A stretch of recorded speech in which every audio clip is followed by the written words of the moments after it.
Então, basicamente, o meu trabalho no dia a dia é olhar um serviço da AWS que ela lança, né? Entender como que o cliente pode configurar aquilo da forma errada e como aquela configuração prejudica a segurança dele e escrever regras de detecção para o nosso software e documentar isso. Tá? Uma outra coisa que tem que ter, que gostar de fazer é documentar as coisas. Mas eu acho que isso, documentar, é meio que padrão, tanto para quem é pentester, para quem trabalha com defensivo, não adianta. O pentester, no final do dia, vai ter que escrever um relatório, né? E, no meu caso, é escrever o que a regra faz, como ela detecta, como que o cliente corrige aquele possível misconfiguration que ele deixou, tá? E qual impacto aquilo pode ter dentro da infraestrutura dele.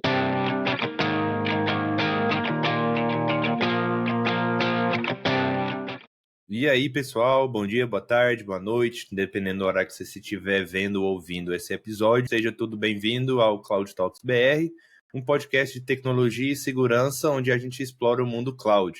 Aqui a gente tem conversas sobre cloud, dicas de profissionais de referência e, obviamente, cloud security. Então, prazer pessoal, sou o Fernando, host desse podcast. Estamos aqui na primeira temporada, episódio 10 do Cloud Talks BR no SOC Brasil TV. Esse episódio está sendo feito com vídeo no YouTube e áudio no Spotify.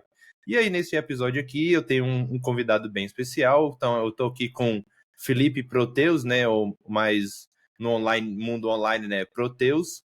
Ele conta com mais de 10 anos de experiência e atualmente trabalha na TNT Security como Senior Security Researcher. Então, Proteus aí, seja muito bem-vindo aí ao Cloud Talks BR, my friend. Salve, pessoal. Muito obrigado. Obrigado, Fernando, pelo convite. Eu agradeço a todos que estão nos escutando. E vamos lá, vamos bater um papo sobre security e cloud. Show, exatamente. Então, aqui a gente vai trazer eu trouxe o Proteus aqui para a gente ter uma conversa bem de boa, uma conversa tecnês, com security, ofensivo, umas outras questões bem bacanas também. Mas, Proteus, se você puder se introduzir para a galera, quem é você, né? Quem que conhece, já conhece a história, mas quem não conhece, quem é o Proteus? Bom, meu nome de batismo é Felipe Espósito, né? Ou pelo menos assim a minha mãe achou que eu fosse ser conhecido, né? Mas naquela época, 20, 25 anos atrás, Lan House e tal, Counter-Strike, a gente começou a jogar, eu escolhi o apelido de Proteus e assim ficou. Então, no Mirk, bate-papo da vida, a galera me conhece como Felipe Proteus ou Prota para os íntimos. Meus amigos de mais de 15 anos aí já começaram a diminuir para Prota. Bom, eu tenho mais de 10 anos de experiência, vamos contar assim para não revelar a exata minha idade, né? Mas quem está vendo pelo YouTube vai ver que eu tenho alguns cabelos brancos aqui na lateral, né? Não porque eu sou velho, mas porque a profissão é realmente bem estressante. Aquele meme do tô há 5 anos na TI, o cara já de cabelo grisalho, é basicamente isso.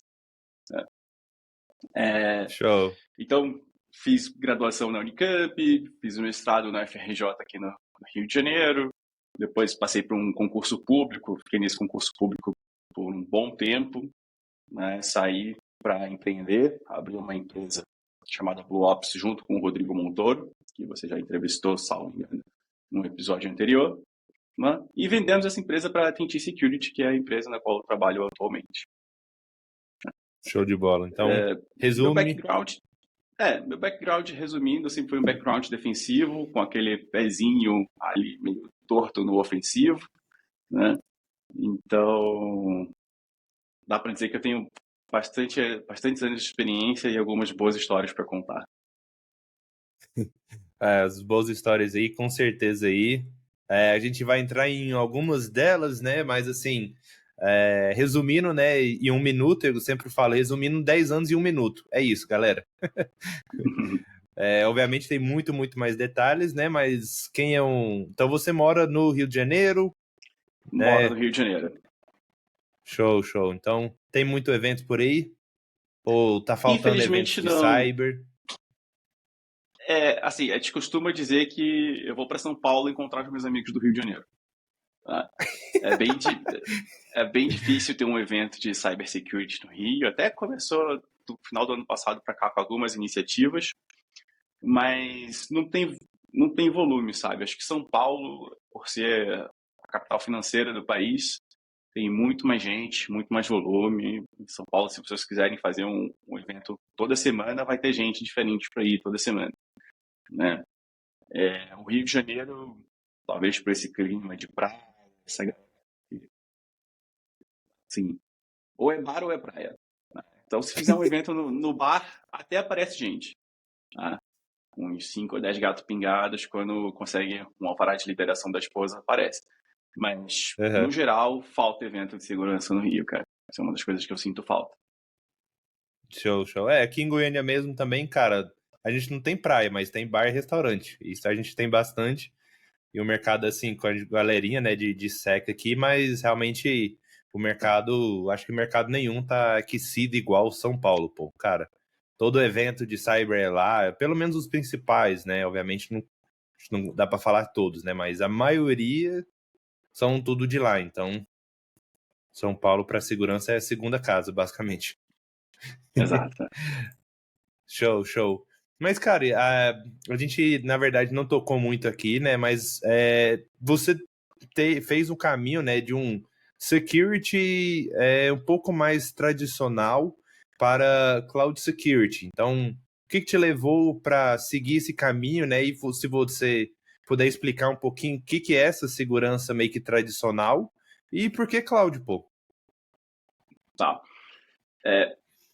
Para começar, então, o conceito de segurança tradicional, né?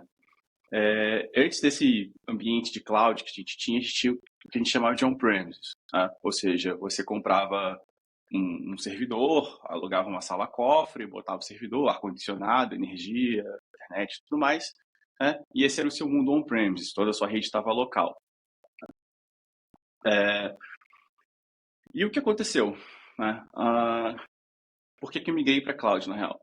Em 2017, na verdade, eu e o Montoro, a gente abriu essa empresa, a Blue Ops, para dar treinamentos de segurança defensiva, né, no mercado brasileiro. Começamos dando uns treinamentos em Vegas, alguns treinamentos na websites e tal. Né? E em 2019, quando a gente estava prestando serviço para uma outra empresa chamada Apura, né, a gente resolveu empreender um pouco mais forte. E quando a gente chamou o Alexandre Sierra para ser nosso consultor, né, advisor da Blue Ops, ele falou, cara, eu estou abrindo uma empresa agora, tá, focada em segurança de cloud.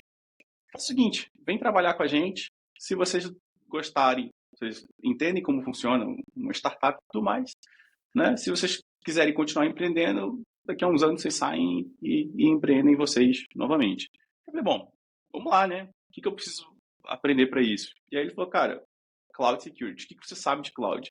E aí eu fui bem sincero com ele. Falei, olha, para te ser sincero, eu só abri uma conta na AWS, né? E mais nada. Não tenho absolutamente mais nada disso. Não entendo mais nada disso. Ele, tá, mas você tem um background bom de segurança, de redes e tudo mais, né? Você vai tirar de letra. Né? E por ter uma base bem sólida, né? Na minha humilde opinião, né? Migrar da cloud, do ambiente on-premise para o ambiente cloud, não foi tão difícil. Né? Boa. E aí a sua outra pergunta foi sobre... Esqueci, contando a história, me esqueci. Não, de boa. Não, mas você já falou sobre de por que você fez, né, esse merge e também explicar o que é a security, né, tradicional mesmo. E aí eu ia já fazer um next, né, uma pergunta aí que seria o quê? Você tem uma base muito boa em network security, né, redes no geral. Eu queria que a gente explorasse um pouquinho, né, como que rede, noções de segurança de rede te ajudou no geral, né, como defensor, e também como que te ajudou na cloud, pô. Tá. No geral, como defensor, a rede tradicional, a gente tinha lá os perímetros, né? Então, você adicionava um firewall, adicionava um IPS, o IDS, segmentava a rede em trocentos segmentos diferentes, com um firewall entre cada um desses segmentos, rotas diferentes, VLANs e tudo mais. Né? E ter esse conhecimento, né, de como estruturar uma rede de forma organizada me ajudou a transitar no mundo de cloud de uma forma mais fácil, por assim dizer. Tá?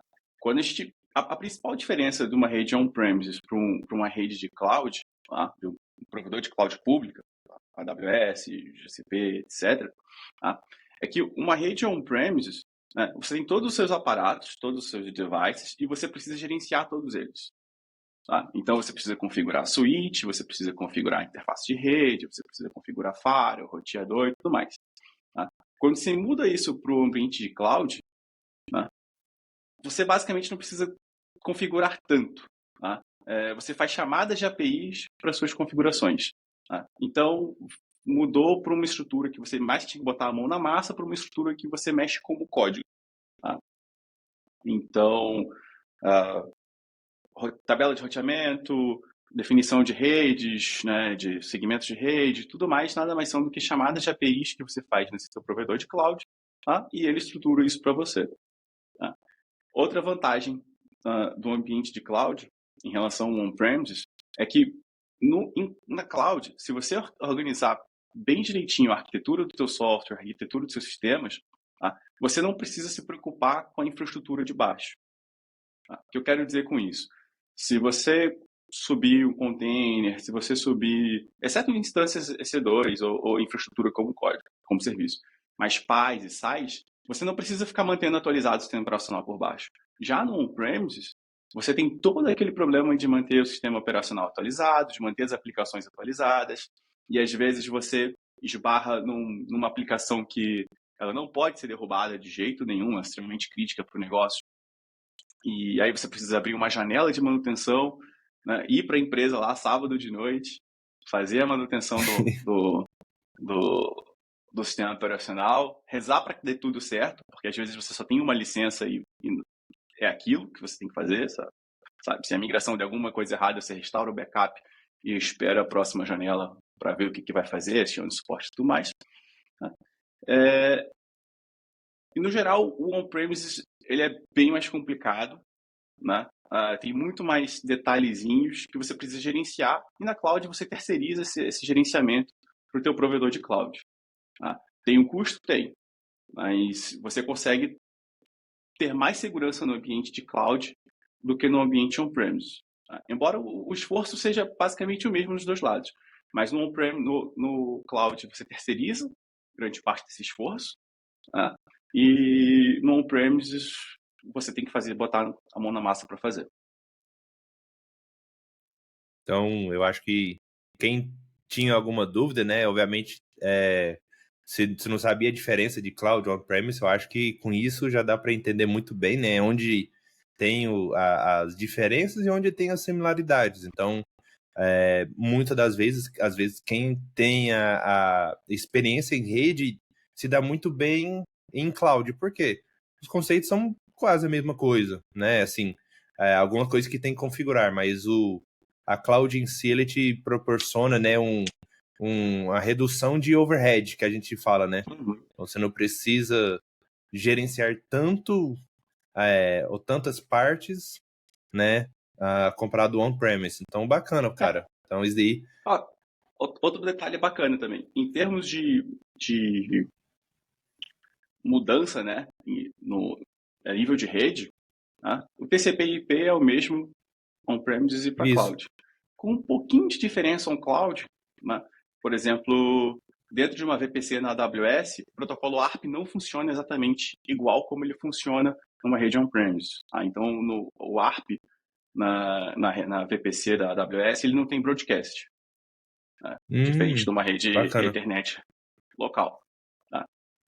Mas fora isso, fora esses pequenos detalhes, TCP/IP é igual, security groups, que seriam os firewalls, também funcionam exatamente igual, com a flexibilidade de você adicionar um security group para uma interface de servidor específica. Tá? Fora a facilidade do defensor de expulsar um atacante na rede. Tá? Só para te dar um exemplo. Se um atacante consegue uma execução remota de código numa lambda, tá? Aquilo ali só vai durar para ele 15 minutos. Né? Que é o tempo máximo de execução de uma lambda na AWS. Se o atacante consegue uma execução remota de código num servidor dentro de um on-premise, aquilo ali vai durar até aquele servidor ser reiniciado se o cara não colocou uma persistência lá.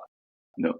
Então, no ambiente de cloud, você defender e expulsar um atacante é relativamente mais fácil se você estruturou de forma correta o seu ambiente de cloud.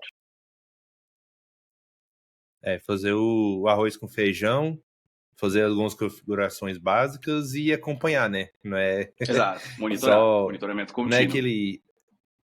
aquele lift and shift. Ah, não, é igual aquele papo. Não, na nuvem eu tô mais seguro. Pô, isso daí... Você já ouviu isso de muitas vezes? Ah, se eu mudar Olha, pra nuvem, eu tô mais seguro? eu queria ganhar R$ 1 por cada vez que eu escutei essa frase. E provei pro cara que estava errado, sabe? Porque eu acho que já dava para comprar um jatinho, ou talvez um helicóptero seria interessante. Né? Porque o que as pessoas não entendem é que, tudo bem, você mudar para a nuvem, você não está necessariamente mais seguro. Tá? Se você mudar do jeito certo, você melhora a sua segurança. Se você simplesmente fizer lift and shift, você acabou de contratar o data center mais caro da história. Entendeu? Porque antes aqui você tinha que gerenciar tudo, lá você tem que gerenciar tudo e ainda pagar o overhead que a AWS te cobra de gerenciamento das outras máquinas. Tá? Então, quando migrar para a nuvem, se você estiver com muita pressa, aí eu não posso julgar. Né? Já vi gente com muita pressa fazer um lift and shift e aceitar esse custo adicional e ir migrando as aplicações aos poucos, sem problema. Tá? Mas se você fizer simplesmente lift and shift e deixar lá, você vai perder grana, cara. Né? E não vai melhorar em absolutamente Então, nada a sua segurança.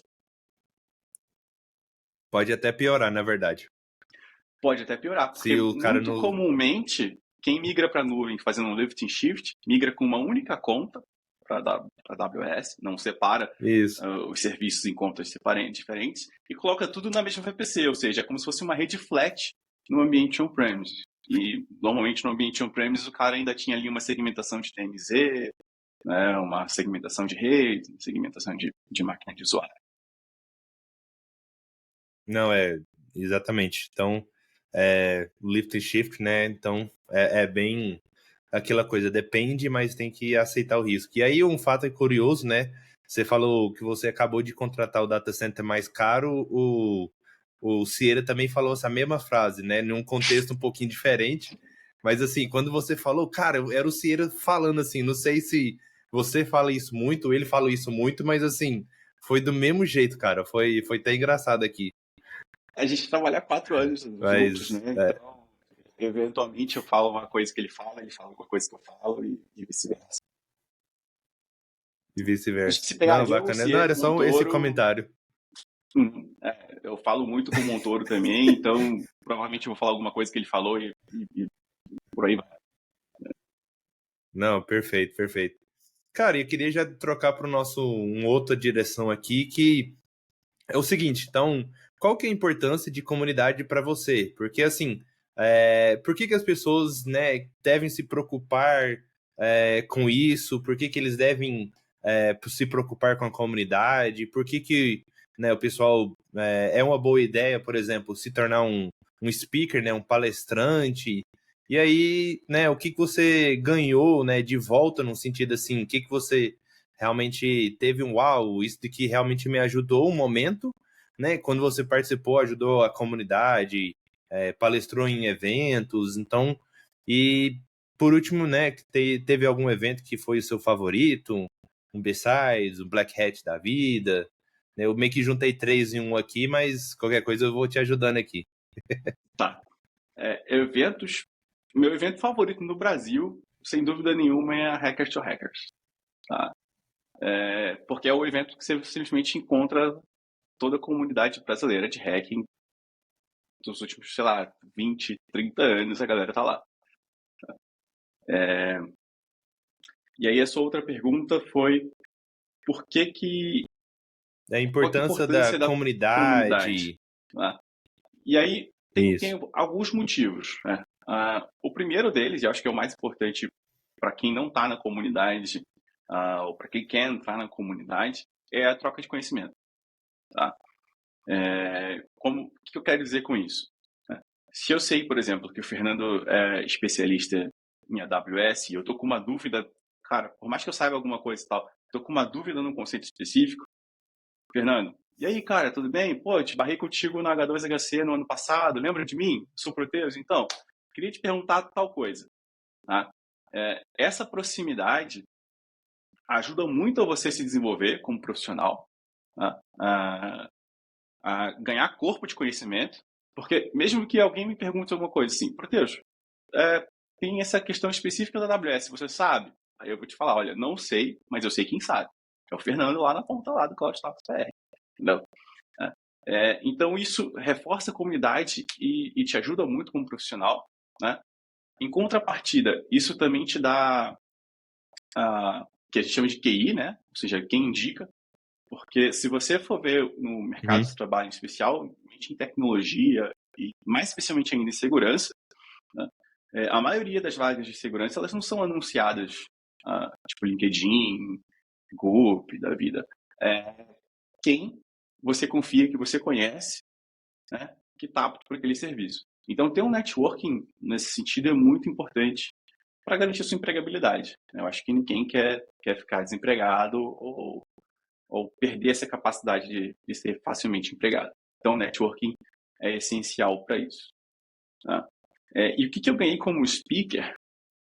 Cara, difícil de responder essa pergunta. Eu posso te falar por que eu comecei a palestrar. Né? Perfeito, Eu estava perfeito, pô. no começo do mestrado, né? Então ganhava ali minha bolsa de mestrado, sei lá, R$ 1.500 para viver no Rio de Janeiro, que é absolutamente muito pouco. Tá? Uhum. E queria ir nos eventos. Né? Já tinha conseguido ir na H2HC uma vez, queria ir nos outros eventos, e falei, cara, a única chance de eu conseguir ir nos eventos é submetendo o Call for Papers, sendo aceito, porque quando você é aceito num desses eventos, eles te pagam um hotel e você ganha a entrada do evento, né? Eles te pagam o hotel e a passagem de avião. Falei, beleza. Se esse é o jogo, né? Vamos jogar o jogo. E aí eu peguei minha dissertação de mestrado, né? 2012 ali já estava um pouco mais bem encaminhada, e submeti para Hackers to Hackers. E fui aceito, palestrei na Hackers to Hackers, minha primeira palestra já foi na H2HC, né? E já saí Tá, de é lá, doido. pá, é isso que eu vou fazer, sabe? E aí, Sei. Mindsec, a Site São Paulo não paga, RoadSec. mas RoadSec e todos os outros eventos eu fui enviando, né? E serviam de duas coisas. Uma, se o evento não bancasse, eu tinha a contrapartida na empresa para pedir, olha, eu fui aceito para palestrar nesse evento aqui, posso ficar uns dias fora, então eu conseguia negociar isso. Né? E se o evento bancasse, eu já Sim. estava indo no evento de graça, eu estava bem contente com isso. Né? Então foi assim Aí que eu era o mundo comecei, na real. perfeito. Exato, é muito perfeito. Não, perfeito. Então, cara, eu acho que, assim, talvez você não vê, né, um ganho, né, mas obviamente uma boa consequência, vamos dizer, é que você ganhou mais visibilidade, seja no mercado brasileiro, né, então mercado internacional, você fez um talk lá no Cloud Village, DEF CON, então eu acho que talvez, né, como que foi esse desafio aí de falar num DEF CON da vida, o que você achou? Cara, é um desafio, primeiro por conta da barreira da língua, né? Então, por mais que eu fale razoavelmente bem inglês, não tão bem quanto o Sierra, mas eu falo razoavelmente bem o inglês, né? Tem essa barreira da língua, de você ter que raciocinar em inglês e falar e tudo mais, né? Em específico, esse evento do ano passado eu falei na Recon Village, né? No ano retrasado eu falei na Cloud Security Village e na Sites Las Vegas também. Né? Sim. Mas, em termos do desafio, é isso, é você botar a cara, estar disposto ali a alguém levantar a mão e fazer uma pergunta que, se tu não souber responder, você vai falar, olha, eu não sei responder, posso responder depois. Não é, ninguém sabe tudo, né? É. E tem que praticar antes. Para ser bem sincero, desenha os slides, pensa na história que você quer contar, conta a história algumas vezes antes de subir no palco lá para falar, né? E fala, sabe? Eu acho que tem que dar cara, né? Eventualmente você vai Meter a tomar uma cara na porradinha aqui, uma oportunidade. porradinha ali, mas nos dois, nos dois. Uma outra coisa que eu falo bastante também é, cara, se você trabalha com TI e você não tem seu passaporte, está com visto americano atualizado, você está errado. Não. Porque a chance da empresa, independente da empresa que você trabalha, né, a chance dela virar e falar assim, olha, tem um cliente agora, tá me mandando mensagem agora, quer que você vá para os Estados Unidos semana que vem, você pode ir. Se tu não tiver com passaporte com visto atualizado, tu perdeu essa chance, né?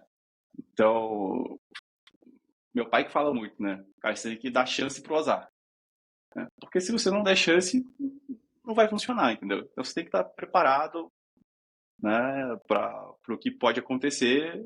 E se acontecer bem, se não acontecer, você já só estava preparado. Você já estava preparado, né? Então é melhor estar Exato, preparado, não precisar do que precisar e não estar preparado. Aí exato. já é uma conversa que já dá para Tá pra... abordar tantos outros assuntos, né? Então, Exato. Se a gente for por esse caminho, eu vou ali pegar uma dose de vodka, um whisky, e aí é conversa de bar, velho. A gente vai longe.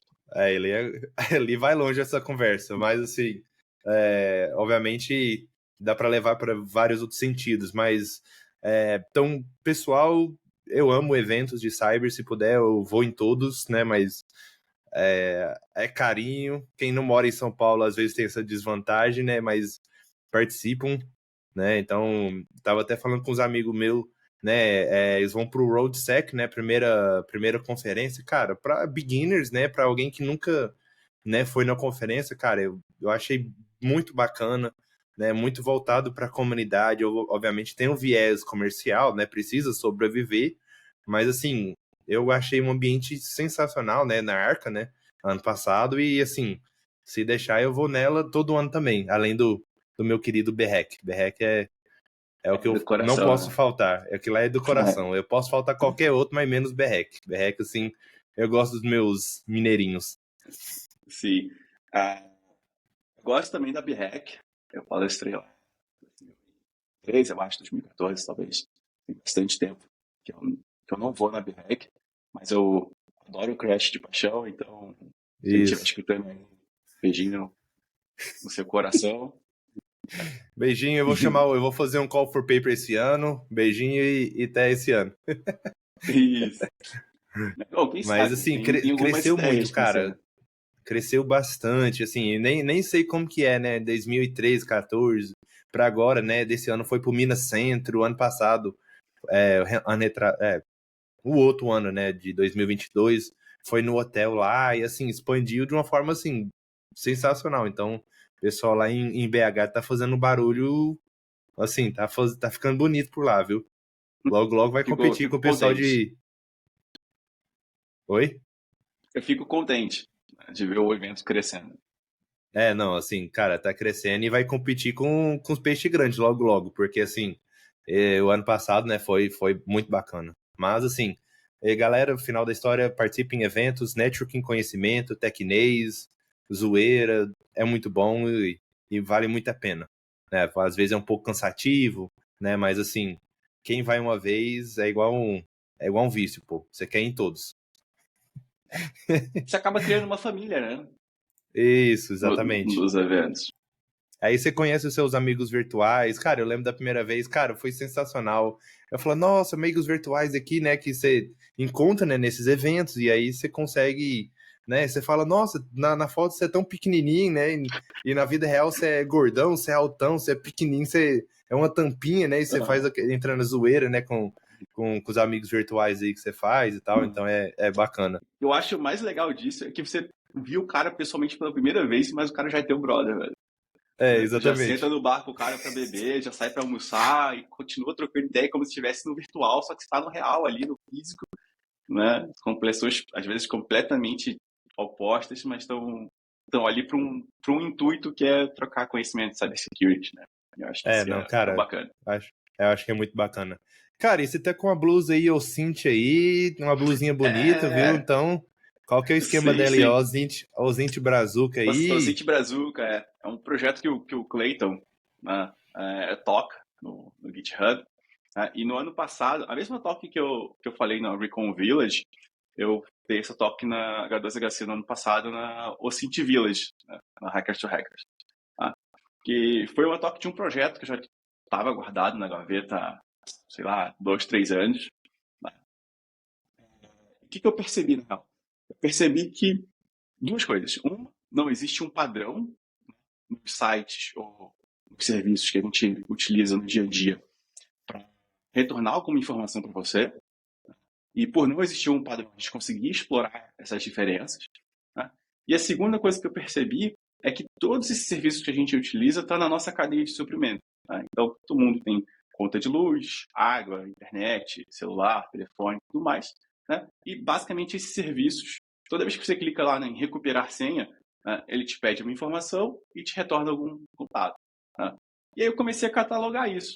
Né? Muito bem, sem ter ideia do que fazer, e comecei a catalogar isso. Tipo, a Light no Rio de Janeiro, né? O que ele me pede? Me pede o CPF, me retorna a conta de luz, código do cliente, o valor da conta de luz e o endereço. Opa, beleza. Provedora de água, né? SEDAI. O que ela me pede? Ela me pede o CPF, a data de nascimento, me retorna o volume de água, conta de luz, conta de água, né? E endereço. E eu comecei a catalogar essas informações devagarzinho. Site do governo, TSE, você coloca o CPF, data de nascimento, te retorna onde o cara vota, coisas do tipo, número do título de eleitor. Né? E fui catalogando essas informações. Hoje eu tenho, sei lá, no meu banco privado aqui deve ter uns 50 sites diferentes, né, catalogados. Né?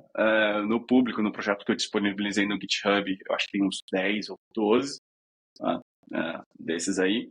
Mas o que eu queria responder, a pergunta que eu queria responder é: qual que é o mínimo de informação que eu preciso, né, de uma pessoa para conseguir todas as outras?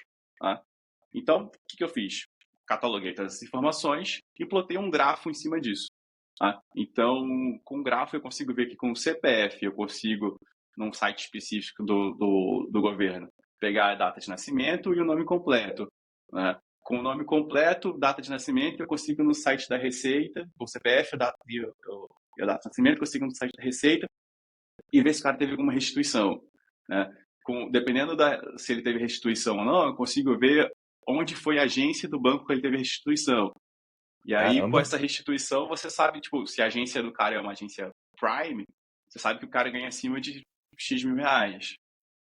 E aí você consegue ir deduzindo várias informações de um alvo a partir desses pequenos pedacinhos de informação que você foi coletando ao longo do tempo. Né? Coisas bobas, do tipo, no site da Claro, no site da Claro da Vivo agora, eu não sei exato. Você quer recuperar a senha, né? Ele te mandei um SMS pro número, aí te dá só os últimos 4 números. Né? E aí no outro site você coloca o CPF e pede para recuperar assim e te dá os 4 primeiros números, ou seja, você já tem 8 dos 9 números possíveis de celular, né? É só fazer brute force do resto. Então tem vários desses detalhezinhos assim que a palestra está online, tá online no YouTube, em inglês. H2HC eu acho que não foi gravado. Tá? Mas com esses pequenos detalhezinhos de informações você consegue obter muita ou quase totalidade de informações de uma pessoa ou de um alvo, né? E isso é basicamente inteligência de fontes abertas, né? Ou Open Source Intelligence, que é a sigla do OSINT. Cara, sensacional aí. Então, vou estar fazendo, né, o link, né? Vai estar lá embaixo dessa talk mesmo do Proteus aí. Cara, e aí com o GitHub mesmo desse projeto, que aí o nome dele é o Bros, não é? Isso, eu chamei de Bros por falta de criatividade. Assim, eu não sou desenvolvedor, né? Mas se eu fosse desenvolvedor, acho que minha maior dificuldade seria dar nome para variável. Meus scriptzinhos eu coloco lá X, Y, I, JK nos contadores e tanto faz. Ninguém mais vai ler esse código mesmo, então não tem problema. Por falta de criatividade, eu botei Bros, né? Brazilian Open Source. Aí, Brazilian Open Source Bros. Aí, perfeito. É isso aí mesmo. Cara, massa. Então, obviamente, assim, você falou um pouquinho aqui pra gente que você, né, tem um lado defensivo, mas tem uma perninha, né, bem pequenininha em questão de ofensivo, né? E aí, com a sua experiência, como que é feito, né, um pentest em ambiente cloud? Então, o que difere ele de um pentest tradicional, né, de web application, para um pentest 100% cloud? O que são similaridades? E aí, explorar um pouquinho mais essa ideia. A gente pode traçar alguns paralelos. No ambiente on-premises, aqui 10 anos atrás, quando você começava um pentest, você começava escaneando, pegando domínio, endereço IP, escaneando os subdomínios, escaneando os endereços IP, escaneando as portas abertas, achava um serviço, sei lá, RDP, por exemplo, fazia um brute force, entrava na rede, e aí pivotava dentro da rede, movimentação lateral e tudo mais. Esse cenário do on-premises, né, conforme a gente foi migrando para o cloud, ele foi mudando. Hoje, se você tem uma empresa que está 100% na nuvem, e você for fazer um scan de rede, de endereço IP, de portas abertas para encontrar serviço, boa sorte. Né? Porque muito provavelmente você vai bater nos IPs da Cloudflare, ou do CloudFront, né? Ou nos IPs de serviço da AWS, que são hardenizados. Tá? Então você não vai encontrar nada muito além do comum. E aí isso acabou migrando a maioria dos pentests, que antes eram pentests de infraestrutura, para um pentest de aplicação, né, web. Tá? E aí, dentro desse ambiente, dessa diferença de pentest web, dentro de uma aplicação on-premises para uma aplicação na nuvem, tá, vai depender muito de como a nuvem do cara foi estruturada. Tá? Se ele está utilizando infraestrutura como serviço, ou seja, subiu um EC2, subiu um banco de dados MySQL local, botou um Nginx da vida, Apache, etc. E tal, e subiu a aplicação dele lá, é exatamente igual. Tá? Não vai mudar muito. Tá? Agora, se o cara estruturou a aplicação dele com os conceitos de cloud, ou seja, subiu um Kubernetes, está usando serverless, aí a coisa muda de figura. Porque uma vez que você consegue, por exemplo, um remote code execution dentro de um Lambda, como eu já falei, o seu tempo de vida dentro daquele Lambda é 15 minutos. Tá?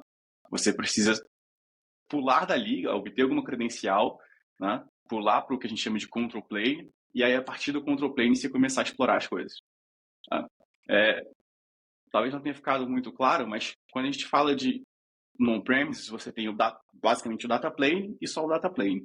E quando você tem no ambiente nuvem, você tem o data plane, que é onde estão os seus dados, suas aplicações, e você tem o control plane, que são as APIs do seu provedor de cloud. Tá? Então, num pentest de cloud, o seu objetivo, num pentest tradicional, o seu objetivo é virar domain admin daquela rede.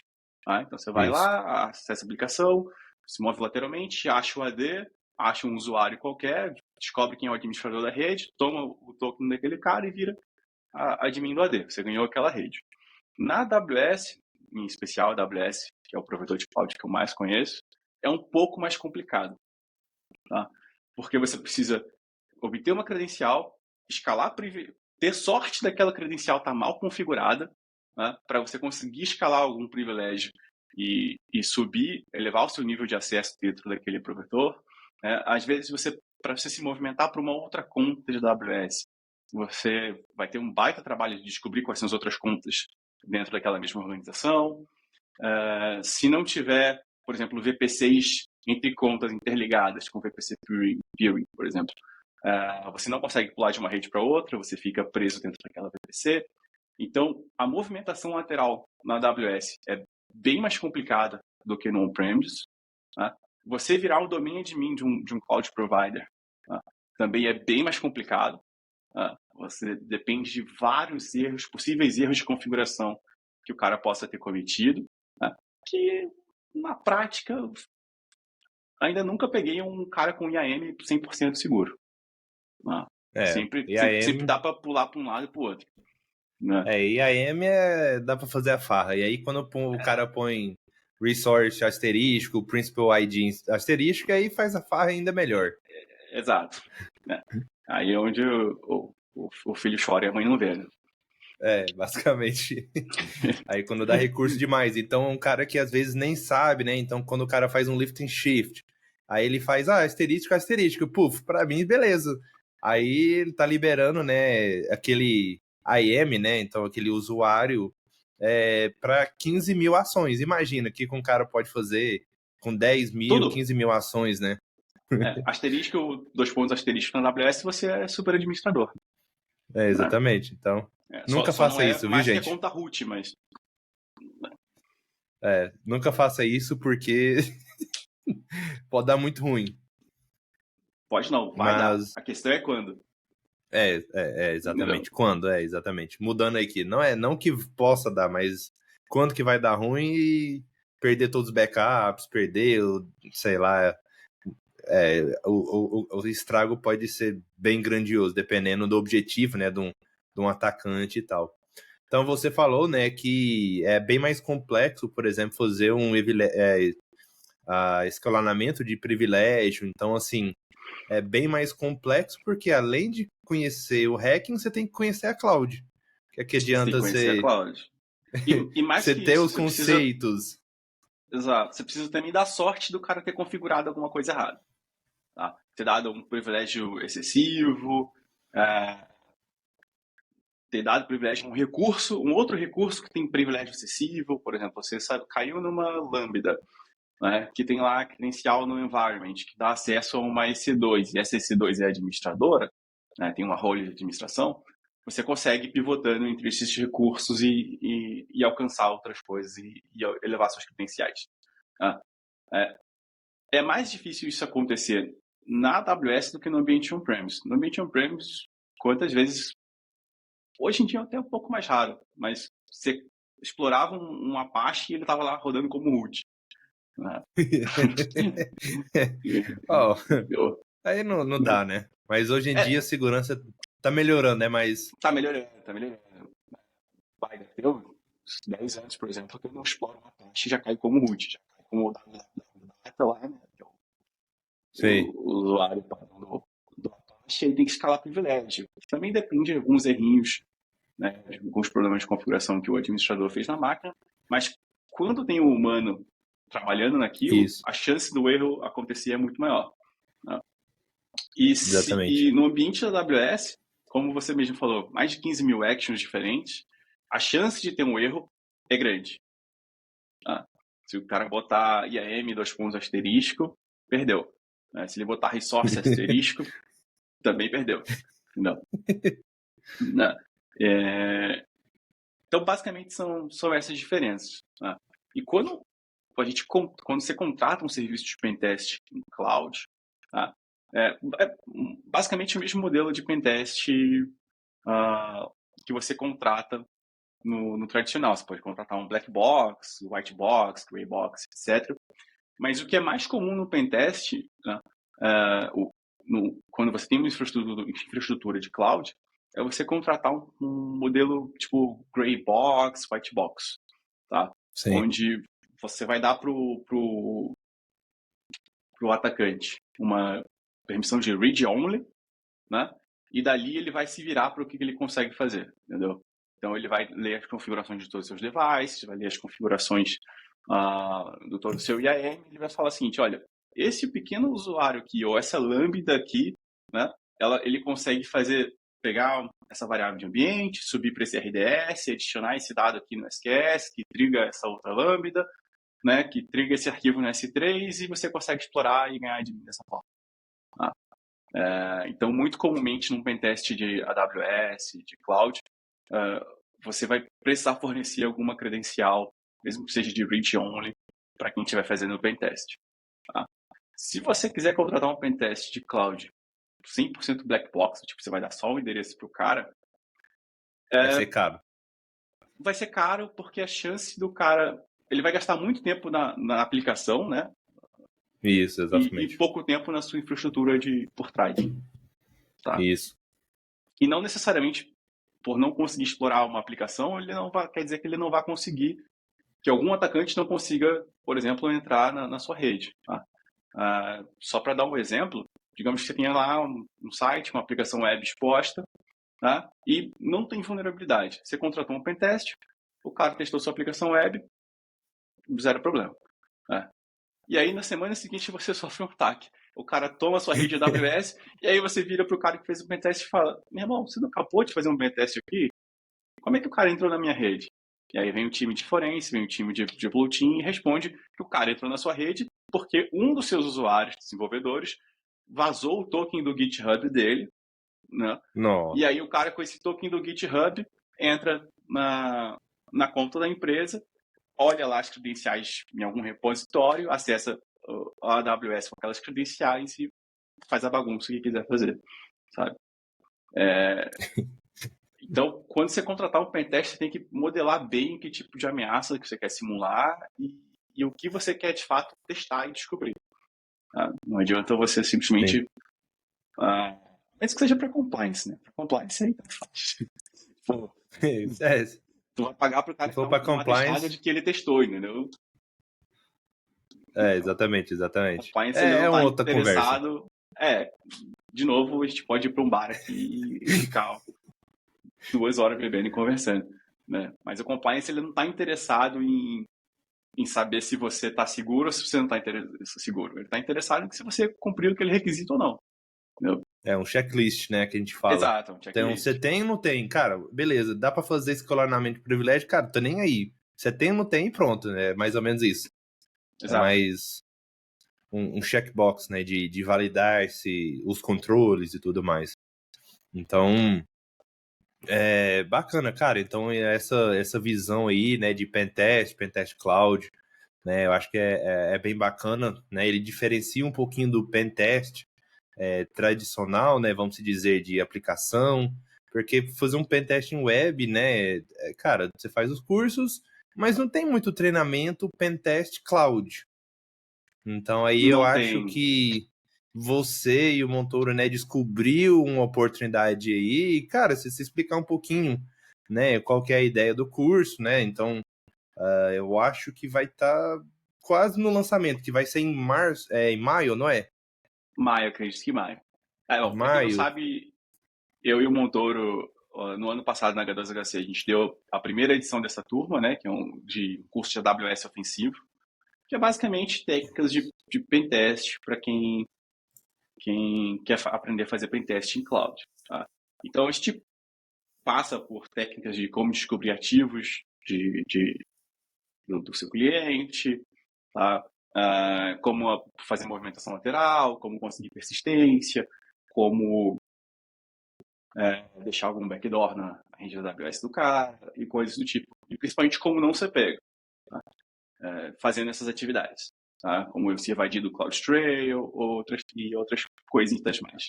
Tá? É basicamente acho que é o primeiro curso ofensivo de Cloud Security. Eu acho que eu falaria até isso. No Brasil, seria até o primeiro, pô. Dá pra arriscar e dizer que é o primeiro. Tá? E, cara, é um curso que foi bem legal. A gente deu ele em 2 dias na H2HC, porque on-premise, né, o tempo é mais curto, né? Mas pela Go Hacking vai ser agora em maio, salvo engano, e vai ser online, né? Então a gente consegue estender aí até todo mundo começar a bater a cabeça e babar no teclado, a gente está falando. Né? Isso. Tá todo mundo em casa mesmo. Eu fiz o cálculo aqui, então como o curso vai estar em maio, esse episódio vai ser lançado 22 de abril, então vai dar tempo aí. Então quem viu o episódio anterior, né, viu... não, o anterior não, do Montoro, acho que é episódio 8, né, vai estar lá também falando sobre esse curso, então quem tiver disponibilidade e querer saber mais informação, cola com Montoro ou com Proteus. Então, realmente eu acho que é um dos primeiros, né, vamos se dizer assim, ofensivo, cloud específico, AWS, né? Então, é algo, né, quem tem interesse em aprender mais, eu acho que é uma boa ideia, né? Dando essa oportunidade aí, né, para explicar um pouquinho, né, o que é e tudo mais, eu acho que é bem bacana, cara. Eu acho que como todo curso, o principal obviamente, entender o conteúdo, mas tentar absorver o máximo da experiência de quem tá dando o treinamento. Né? Porque o conteúdo por si só, todas as APIs da AWS, é só ir na AWS e está bem documentada, né? Só que você vai gastar 5 anos para ler toda a documentação, né, para entender o que você consegue fazer e tal, né, quando na prática a gente já faz isso há pelo menos 5 anos, então, né, já com esse viés ofensivo e defensivo, no caso, né? Sim. Então, quando você pega qualquer treinamento que você pega, é para te dar um upstart, né? Não sair do zero, já começar nos 5 degraus acima. Sim, é para já ter uma experiência, né? Então, a troca aí de vários anos de experiência. Exato. Bacana, cara. Quero já trocar aqui um foco um pouquinho, né? Aí na Tente, você é um Security Researcher, né? Então, cara, se você puder explicar um pouquinho, né, o que é essa carreira, o que você faz no seu dia a dia, né, o que é um pesquisador de segurança e, a, um caminho de estudo ou qual tipo de Uhum. pessoa, né, iria gostar dessa trilha e a gente explorar um pouquinho mais essa seu job, na verdade. Eu acho que o tipo de pessoa tem que ser uma pessoa que consegue gastar bastante tempo lendo, estudando, testando todas as possíveis possibilidades e variações de possibilidades. Né? Tem que ser uma pessoa bem atenada ao detalhe, porque é o detalhe que faz toda a diferença. Às vezes você faz um teste num endpoint, ele retorna access denied, e às vezes você faz um teste no mesmo endpoint com outra condição e ele retorna um 403 forbidden. Né? Na prática, você foi negado dos dois, mas o 403 forbidden, quem te negou foi um WAF na frente, e um access denied, quem te negou foi a AWS. Então, você saber Sim. essas diferenças, entender esses detalhezinhos é importante, tá? Ter atenção aos detalhes é importante. No meu dia a dia, lembra que eu falei para você que quando você faz um pentest na AWS, você tem que contar com os possíveis erros de configuração de um cliente na AWS para que você consiga levar privilégios e tudo mais?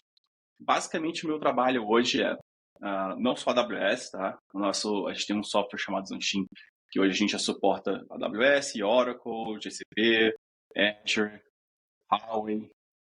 E sim, eu encostei a mão na nuvem da Huawei, lavei bem depois a mão, mas Lavou? bem depois. Para não dar treta, tem outra aqui, né? Mas assim, essas daí que você já trabalhou, né? É que o nosso software dá suporte. Né? Fora outros sites como Google Workspace, Microsoft 365, Slack, Show. Jira, né? E um ISM, Surface Management, que a gente tem também nessa aplicação. Então, Massa, basicamente, o meu massa. trabalho no dia a dia é olhar um serviço da AWS que ela lança, né? Entender como que o cliente pode configurar aquilo da forma errada e como aquela configuração prejudica a segurança dele e escrever regras de detecção para o nosso software e documentar isso. Uma outra coisa que tem que ter, que gostar de fazer é documentar as coisas. Mas eu acho que isso, documentar, é meio que padrão, tanto para quem é pentester, para quem trabalha com Sim. defensivo, não adianta. O pentester, no final do dia, vai ter que escrever um relatório. Né? E, no meu caso, é escrever o que a regra faz, como ela detecta, como que o cliente corrige aquele possível misconfiguration que ele deixou, tá? E qual o impacto aquilo pode ter dentro da infraestrutura dele. Show, show. Tá? E aí, qual que seria a diferença, assim, tá? Uma pergunta bem clara, mas a diferença entre o Zenshin e um CSPM? Ele é um CSPM? Ele não é um CSPM? Assim, aonde que os dois andam juntos? Tá. Vou tentar explicar isso da forma que eu explico para os meus pais, na verdade. Tá? O Zanshin, ele não é exatamente um CSPM, tá? Ele é o que a gente chama de Third Party Cyber Risk Management. Tá? Ou seja, ele foi desenhado para gerenciar o risco dos seus terceiros. Tá? E o que isso significa dizer? Significa dizer que, por exemplo, se você é um banco, um bancão, tá? Você tem lá seu time de segurança, você tem toda a infraestrutura e toda a grana que te cerca para você conseguir ter uma segurança razoável no seu sistema bancário. Tá? Só que um banco, mesmo um banco, ele não opera sozinho no mercado. Ele tem os Corbans, ele tem outras agências que ele precisa fornecer dados, agências de cobrança e tudo mais. Tá? E ele não consegue gerenciar de forma adequada a segurança desses terceiros. Tá? Como que hoje, ou pelo menos há 4 anos atrás, isso era feito? O banco mandava um questionário pro cara, né? Tipo, você tem MFA em todos os seus usuários? Ele marcava lá, tem. Você tem backup de no mínimo 365 dias? Ele marcava, tem. Não. Ele fazia isso, pegava aquele bando de questionário, catalogava tudo, falava, esse terceiro aqui está razoavelmente seguro, esse aqui não está razoavelmente seguro, né? Mandava para o cara corrigir, etc e tal. Né? Ao longo dos anos, a gente foi vendo que essa característica de você mandar um questionário e esperar que o cara responda, né? E te retorne com a informação, né? Não melhora em absolutamente nada a segurança do cara, do primeiro nem do terceiro. Tá? Então a gente desenvolveu o Zanshin para o primeiro, ele contrata, sei lá, 5, 10, 300 licenças, né? A gente vai nesse terceiro, conversa com o terceiro, uma reunião junto com o cliente, né? Explica para ele como o Zanshin funciona e a gente explica que a gente só vai olhar metadado das informações. Tá? Isso significa dizer que a gente não tem acesso a dado nenhum, nem do banco, do primeiro, nem do terceiro. Tá? E isso tira a gente da cadeia de suprimento entre um e outro. A gente simplesmente é um mero espectador. Tá? Então, se alguém, por algum motivo, tentar invadir a Tenti, não vai ter acesso a nada de valor de nenhuma das empresas.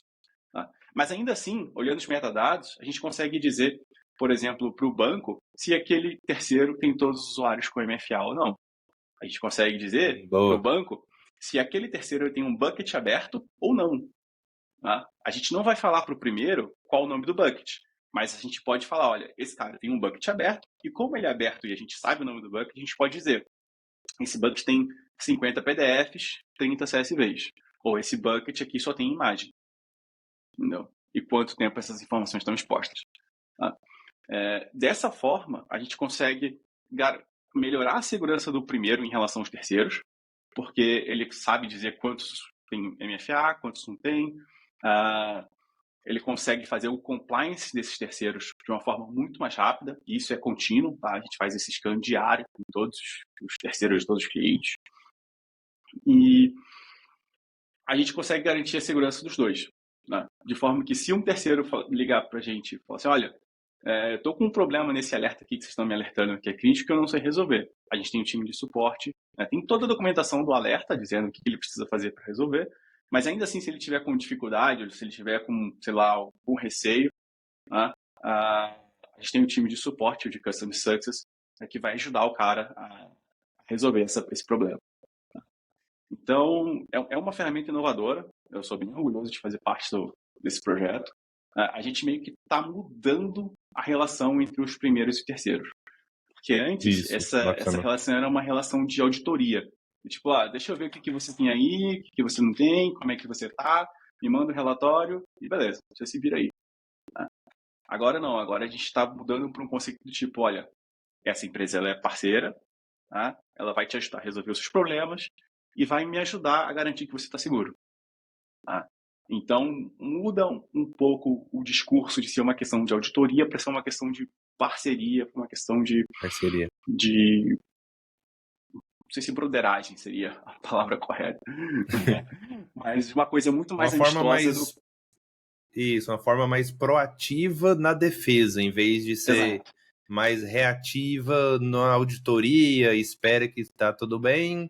Não, vamos ajudar, né? Mais na broderagem mesmo, assim, né? De ter, né, o ambiente mais seguro. Isso. E principalmente, porque assim, existem nas cadeias de suprimento, tá? No caso da SolarWinds, por exemplo, os russos lá invadiram um serviço do CI/CD da SolarWinds, comprometeram uma instância e dali eles saíram para 17 mil. Cabuloso aquele ataque, viu? Entendeu? Saíram dali para 17 mil coisas e aí eles escolheram exatamente quem que eles queriam pegar, basicamente o governo americano. Né? Bem o governo americano. E só para espionagem. Tá? Imagina isso num cenário, sei lá, de fintech brasileira. Né? Quantas fintechs dependem do mesmo terceiro, que às vezes é um terceiro pequenininho, né, que está lá com um bucket exposto? E eu não estou tirando isso da minha cabeça. Em 2019 isso aconteceu. Sim. Quem quiser pode pesquisar na internet depois. Tinha um bucket exposto com dados de milhares de clientes de uma de uma terceirizada pequenininha que cuidava de vários bancos grandes, entendeu? E engraçado que na época a gente trabalhava para uma empresa de threat intel, a Cura, né, e a gente detectou isso tipo em fevereiro e só foi virar notícia em agosto ou setembro, mais ou menos, né? E os nossos clientes a gente já tinha avisado, só que ninguém conseguia identificar quem era o dono daquele bucket, né? De tantas, tipo, um banco ele tem na média aí entre 100 e 300 terceiros, né? Cabuloso. Então você perguntar, tá, beleza, esses 300 cabeças aqui, quem de vocês tem um bucket que eu não sei o nome, aliás, que eu sei o nome, mas que está aberto para a internet? Ah, ninguém vai levantar a mão para falar, ih, fui eu, desculpa. Então, né? E com o Zanchin a gente consegue isso de forma proativa. Se o cara abrir um bucket hoje, amanhã, depois do scan de hoje, amanhã ele já tem um alerta dizendo que tem um bucket aberto com os metadados do que está aberto naquele bucket. Cara, sensacional aí. Eu acho que, né, quem tiver oportunidade aí, dá uma pesquisada. Acho que é uma solução bem inovadora, né? Eu acho que a ideia do startup, a ideia do Sierra em si é para trazer uma inovação, né? Mas obrigado aí, cara. Então, obrigado, pessoal, por estar aqui conosco. A gente já passou uma horinha aqui, mas a gente já tá indo bem pro finalzinho, tá? E, Proteus, cara, como que é a forma que o pessoal entra em contato contigo, né? Quais são suas formas de divulgação? Alguém quiser, né, te seguir nas redes sociais, LinkedIn? Olha, para ser sincero, o que eu mais uso atualmente é o LinkedIn, e eu quase não uso. Twitter tá morrendo também, Instagram nunca nem tive, Facebook tá morto também. Acho que o LinkedIn é a principal forma. Felipe.proteus, PR0TEUS. Devo ser o único. Se eu não for o único, deve ter alguma coisa errada aí. Mas provavelmente eu sou o único Felipe Proteus no LinkedIn. Show. Bacana. Vou estar linkando aqui, tá, galera? Então, só para facilitar o acesso aí. Então, o LinkedIn realmente é a forma mais... a melhor forma, né, de entrar em contato contigo. Então, se o pessoal, né, talvez tiver alguma dúvida, fazer um comentário aí, então fique à vontade aí para dar um alô pro Proteus aí. E realmente, cara, só agradecendo aí, eu acho que obviamente, eu sempre falo, cara, quando a gente chega numa hora, parece que falou nada, mas falou tantas coisas, né? Então, dá para sempre explorar as ideias melhor, mas realmente o tempo aqui não vou falar curto, né? Que uma hora é um tempinho bom, mas dá para conversar horas e horas, né? De outros assuntos aqui. Então, muito obrigado aí por trazer a sua experiência aí. Então, espero que tenha ajudado aí, talvez, o pessoal mais ofensivo, curiosidade mesmo, né? Então, o que é um pentest web? Eu mesmo tinha essa curiosidade, né? Então, esclareceu algumas dúvidas minhas, né? Mas é isso, pessoal. Então, eu agradeço aí por estarem aqui até este momento e obrigado aí, Proteus. E realmente, agradecimentos finais aí, se tiver aí, e a gente já segue para finalização, cara. Tá certo. Fernando, primeiro agradecer seu convite, agradecer a todo mundo que continuou aí com a gente até o final, nessa uma hora de bate-papo. E lembrem do que eu falei de networking, tá? Então, se tiverem alguma dúvida, pinga lá no LinkedIn, manda lá a conexão, ó, tipo, ó, ouvi no podcast aqui e tô com dúvida e tal. Eu vou responder na boa, se eu souber, se eu não souber, eu vou te apontar para quem sabe, né? Na pior das hipóteses, eu ligo pro Ciro e falo assim, chegou um cara aqui no LinkedIn fazendo uma pergunta cabulosa que eu não sei responder. Se ele não souber, ele vai saber quem sabe também, né? Acho que essa é a importância do networking. E é isso, galera. Espero encontrar com vocês nos próximos eventos. E tamo junto. Exatamente. Nos próximos eventos aí de cyber, a gente vai se encontrando, né? Que a gente sempre fala, a comunidade de cyber é muito grande, mas é bem pequena também. Ele tem esse mundo paralelo, né? Assim, você sabe que vai encontrar as pessoas ali no evento, na mesma hora não tem, né, muitos eventos, aí quando junta a galera toda. Então, networking é chave, né? Então, obrigado aí. E realmente, pessoal, então, muito obrigado aí. Dá aquele joinha, dá aquele comentário, tira dúvidas com a gente depois. E realmente, a gente aguarda vocês no próximo episódio. E realmente muito obrigado, pessoal, e falou, até a próxima. Tchau, tchau.